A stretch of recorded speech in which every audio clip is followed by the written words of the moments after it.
Hello everyone, good morning, welcome back to my channel beautiful journey. নতুন একটা ব্লগে তোমাদের সবাইকে জানাই স্বাগত। আমি মধুমিতা আর তোমরা আমার এই ব্লগ দেখছো সুদূর ম্যানচেস্টার থেকে।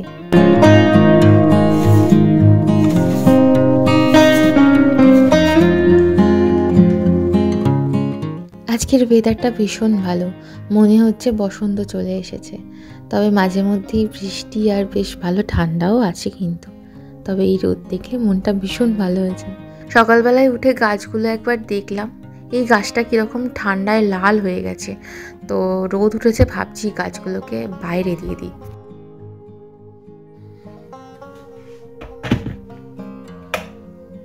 আজকে বৃহস্পতিবার, সকাল 8:30 মতো বাজছে।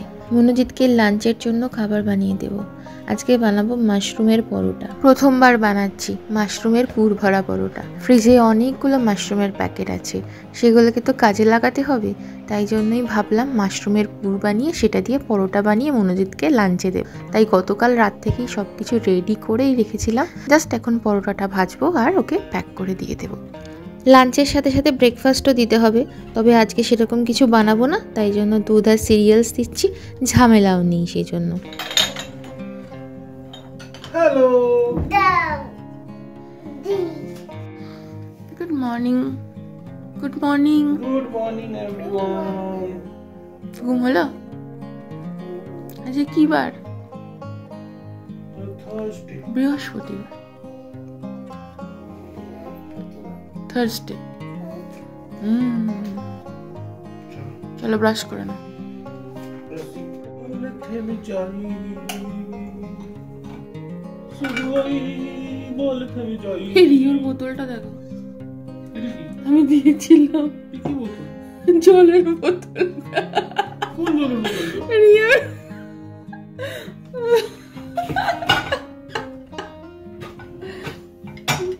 কোন জলের বোতলটা? হে ভগবান! চায়ের জন্য কাপ বার করতে গেছি ডিশওয়াশার থেকে, তো কাপের জায়গা থেকে হঠাৎ করে আমি উদ্ধার করছি যে এই জিনিসটা তো আমি মাজতে দিইনি, এটা কোথা থেকে এলো। তারপরে মনে পড়লো এটা তো রিওর জলের বোতল ছিল, যেটা ছোট হয়ে এইটুকু হয়ে গেছে। এটা দেখো রিওর বোতল, আমি ডিশওয়াশারে দিয়ে দিয়েছিলাম। আমি মানে রিস্কেই দিয়েছিলাম যে কি হবে আমি জানি না, কিন্তু এরকম ভাবিনি।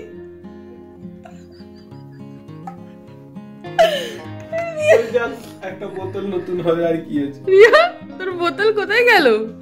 দিয়েছিলাম ডিশওয়াশারে, বোতল হয়ে গেছে এটা shorts cup,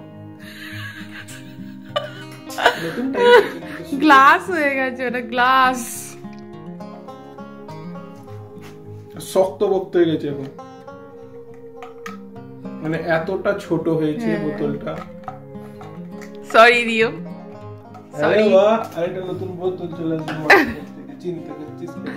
sorry audio, audio sorry. Well, it's okay. I'll get another one. Yeah. But your fault, my benefit.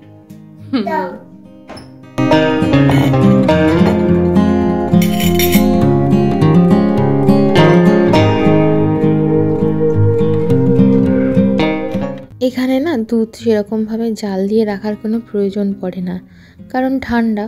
আর ফ্রিজের থেকে বার করে ডিরেক্ট জাস্ট গরম করে দিয়ে দিলেই হয়ে যায়, ফোটাতে হয় না। এগুলো পাস্তুরাইজড মিল্ক, একদম ফিল্টার্ড হয়ে আসে, তাই জন্য সেই ফোটানোর ঝামেলাটা আর নেই।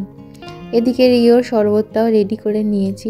এমনি গরম জলের মধ্যে মধু দিয়ে সেটাকে গুলিয়ে একটু ঠান্ডা জল মিশিয়ে হালকা গরম থাকে এরম অবস্থায় দিয়ে দিই ওকে।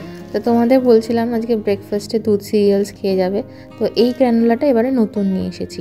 আগের এবারেরটা লিটল থেকে এনেছিলাম, আর এটা হচ্ছে অলডি। তো এটা প্রোটিন গ্র্যানুলা, হানি অ্যান্ড সিডস। ওটাও হানি অ্যান্ড সিডসই ছিল, তবে এটা একটু দেখতে ডিফারেন্ট, জানি না টেস্ট ওয়াইজ কীরকম হবে। তো মনোজিৎ খাক, খেলে বুঝতে পারবো।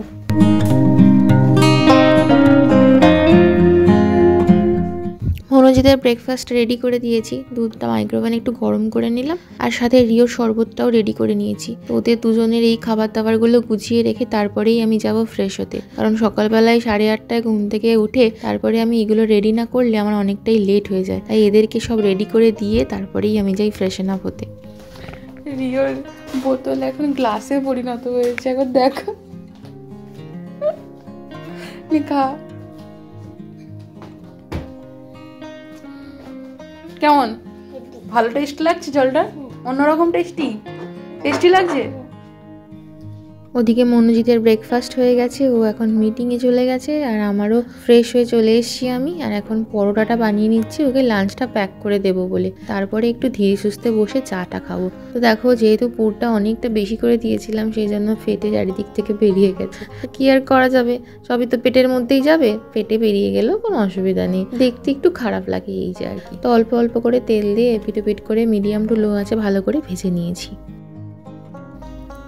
আর আমার এখানে লিকার চাও রেডি হয়ে গেছে, আমি একটু মধু অ্যাড করলাম, কখনো কখনো ব্রাউন সুগার অ্যাড করি, কখনো কখনো মধু অ্যাড করি, যেদিন যেমন ইচ্ছা হয় সেদিন সেরকম খাই। চলো চাটা খেয়ে নিই। চাটা খেয়ে চলে এসেছি, এখন লাঞ্চ প্যাক করার পালা।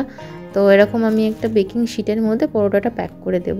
আর আমার এই লাঞ্চ প্যাকিংয়ে কিন্তু রিও ভীষণ হেল্প করে, খুব মজা পাই প্যাক করতে। তো আমি এরকম শর্টস আপলোড করি লাঞ্চ যে কী দিলাম মনোজিৎকে সেটা রিলেটেড, তো সেটাও করতে ভীষণ মজা পায়। তো আজকে কি কি দিয়েছি ডিটেলস একটা শর্ট ভিডিও আমি পোস্ট করব রিসেন্ট, মানে খুব তাড়াতাড়ি।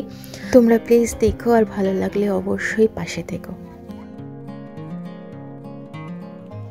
ঘড়িতে এখন 1:30 বাজে, 1:40, আর রিও খেতে বসে গেছে। রিও তোমার যে লাঞ্চে কি আছে? আর এই যে আসলটা কি, এটা পুঁটি মাছ, রিওর ফেভারিট। তো মাছের কাঁটাগুলো একটু বেছে দেবো, যদিও খুব একটা ভালো বাছার দরকার পড়বে না, ভেজে দিয়েছি ভালো করে। আর এই যে পালং শাকের ডাল এখানে। ব্যাস এই হচ্ছে আজকে লাঞ্চ, তাই তো? বাবা নেই, ব্যাস আমাদের শর্টে শর্ট টাং, তাই তো? চলো খেয়ে নাও।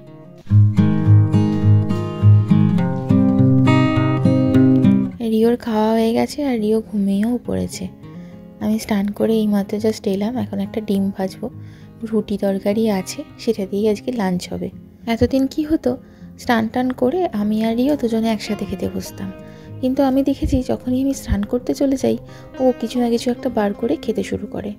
মানে খিদের টাইমে খেতে দেবো ভাত, তার আগে যদি ধরো কেউ চকলেট বিস্কিট এইসব খায়, তাহলে সেসবে কি আর পেট ভরবে, আর নাকি খাওয়াটা কমপ্লিট হবে। তাই এখন কি করি, ওকে খাইয়ে দিই, ঘুম পাড়িয়ে দিই, তারপরেই নিজে লাঞ্চ করি। বাচ্চাদের তো তুমি বকাঝকা দিয়ে বেশি কিছু করতে পারবে না, তাই নিজেদেরকেই অন্যরকম পথ বার করতে হয় বাচ্চাদেরকে একটু ঠিক পথে আনার জন্য।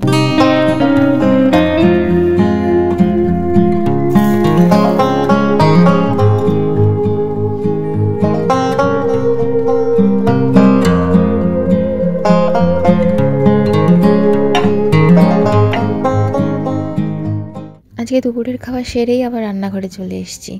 অনেকদিন ধরেই ভাবছিলাম ফ্রিজে কিছু ইলিশ মাছের মাথা জমে আছে, সেগুলো দিয়ে একটু টক বানাই। প্রথমে মাছটা ভেজে নিয়েছি, তেলের মধ্যে একটু সর্ষে ফোড়ন দিয়ে তেঁতুলটাকে ভিজিয়ে রেখেছিলাম সেটা দিয়ে দিয়েছি, আর সামান্য জল অ্যাড করেছি। তারপর একটু হলুদ, স্বাদের জন্য মিষ্টি, যেহেতু একটু মিষ্টি মিষ্টি হবে তাই চিনিটা একটু বেশি অ্যাড করেছি, তোমরা তোমাদের স্বাদ মতো অ্যাড করো। আর অ্যাড করেছি স্বাদ মতো নুন। ব্যাস এবার এটাকে একটু ফুটতে দেবো, ফুটে গেলে তারপরে মাছটা অ্যাড করে আর একটু জল অ্যাড করে ভালো করে ফুটিয়ে ঘন করে নিলে রেডি হয়ে যাবে। ইন্ডিয়া থেকে যখন এখানে এসেছিলাম সাথে করে এই তেঁতুলটা নিয়ে এসেছিলাম, সাথে কিছু বড়িও নিয়ে এসেছিলাম। বড়িটা শেষ হয়ে গেছে, অল্প এনেছিলাম তো, তাই এখন ভাবি যে একটু বেশি করে আনলে ভালো হতো, কারণ এখানে বড়ি পাওয়া যায় না, আমি তো দেখতে পাইনি। সত্যি নিজের মাটি থেকে যখন অনেক দূরে থাকি তখনই বুঝতে পারি মাটির কি টান। এই সমস্ত জিনিস তো আর বিদেশের মাটিতে এসে খুঁজলে পাওয়া যাবে না। অনেক কিছুই এখন পাওয়া যায়, তবে অনেক জিনিস আছে যেগুলো কিন্তু শত খুঁজলেও পাওয়া যায় না। যাই হোক, এখানে টকটা ফুটে গেছে, আমি মাছগুলো অ্যাড করে দিয়েছি। এবার এটা ফুটে একটু ঘন হবে, তারপরে বন্ধ করে দেবো। রান্না করে এসে একটু বসে রেস্ট নিচ্ছি এখন। আর বাইরে দেখো সূর্য ডুববে ডুববে করছে, তবে এখন কিন্তু অনেকটা দিন বড় হয়েছে। স্প্রিং তো এসেই গেছে, আর সামার শেষানো প্রায় আসবে করছে। যাই হোক, আজকে আবার সন্ধেবেলায় একটু বেরোবো, মনোজ্যোতির অফিসের দিকে যাব হাঁটতে হাঁটতে। আর টুকিটাকি কয়েকটা জিনিস কেনার আছে, সেগুলোও কিনে নিয়ে আসবো। আজকের এই ব্লগটা এখানেই শেষ করলাম। কেমন লাগলো জানিও। টাটা।